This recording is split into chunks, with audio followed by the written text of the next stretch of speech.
Good morning. My name is John Noakes. I'm the Assistant Special Agent in charge with ATF here in the Columbus Field Division.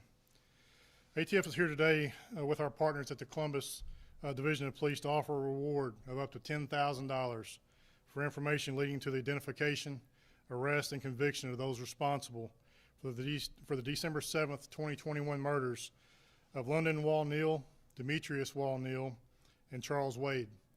As you know, this is a horrific crime, and our hearts go out to the families and friends of these victims. The families involved deserve answers, and they deserve closure.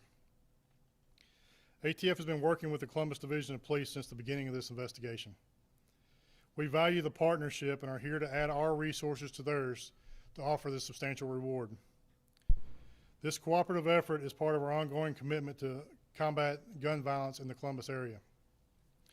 We work side by side with CPD officers on a daily basis to follow the gun and find the individuals responsible for gun violence in our city. But we need your help with this investigation. If you have any information about who committed this terrible act, please contact us. That information can be handled in an anonymous manner and can be reported to 1-888-ATF-TIPS or at atftips.atf.gov. Information can also be shared with CPD Detective Terry Kelley, and his phone number is 614-554-5002. Thank you.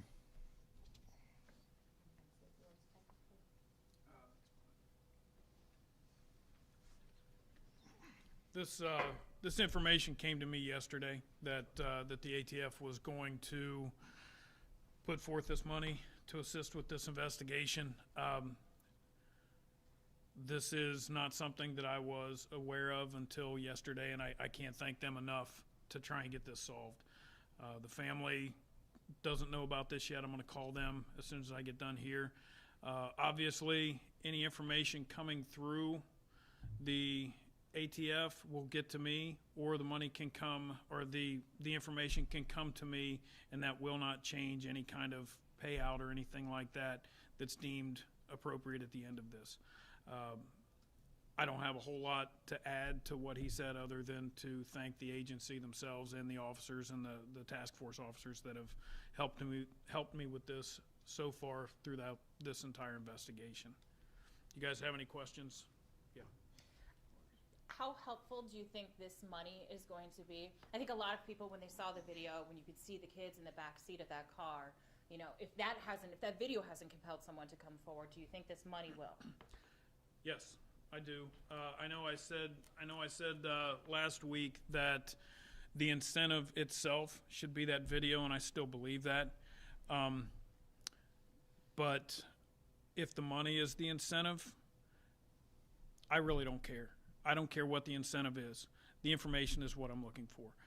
I don't care why they decide at a certain point to bring forward that information. I just want the information so that I can bring justice and closure to this family.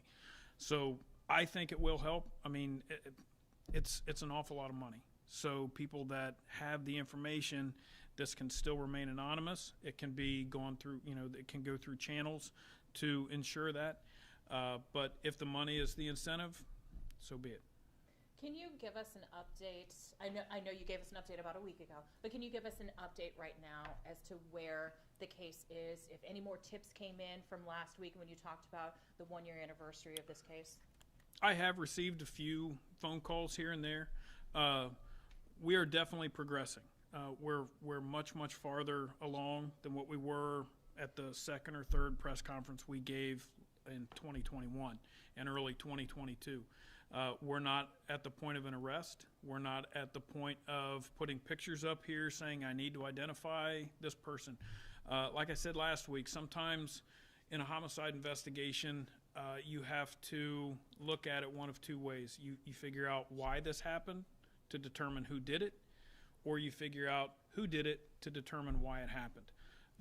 This one we had to figure out why it happened first, which took a long time because we had several theories as to why this occurred. I believe that picture is becoming much clearer, and that makes it easier to determine who was involved if we know why it happened. So that's the update. I know it's not a definitive one, but it's an update that at least gives you an idea that we're moving forward. why. It happened? Not yet. Not yet. That is a big part of what we're doing right now is determining that why. I believe we know why.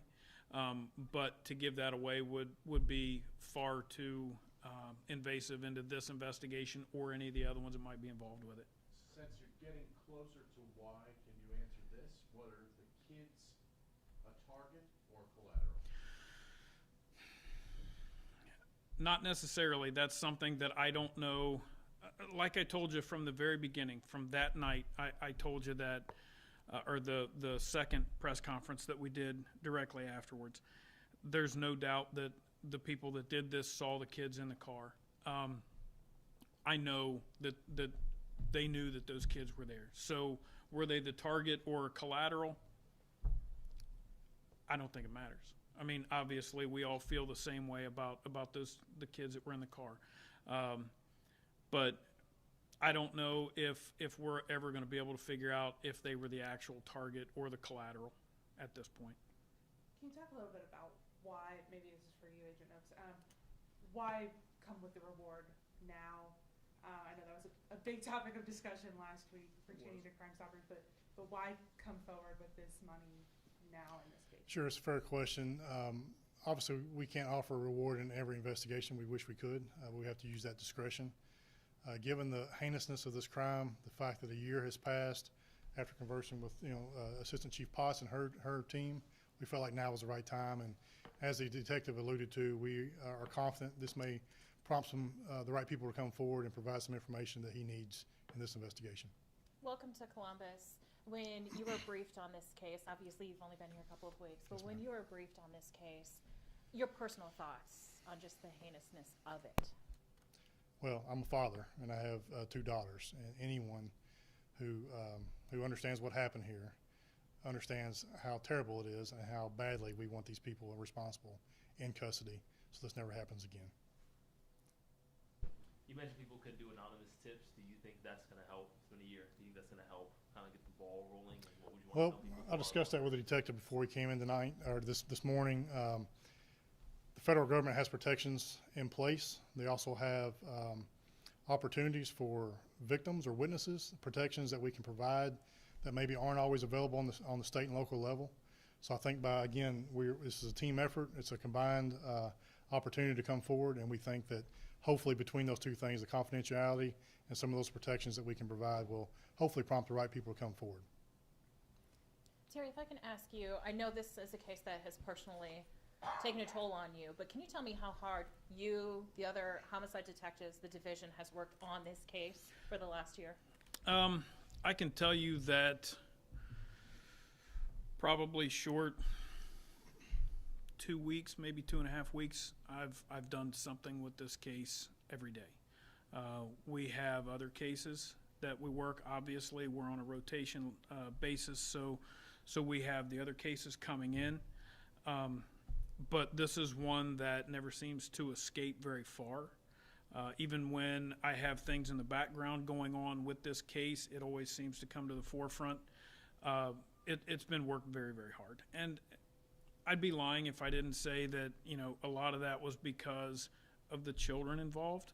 I can honestly say that even without the children being involved, this case would be getting the same attention from me and from our unit because we look at every single one of them the same way.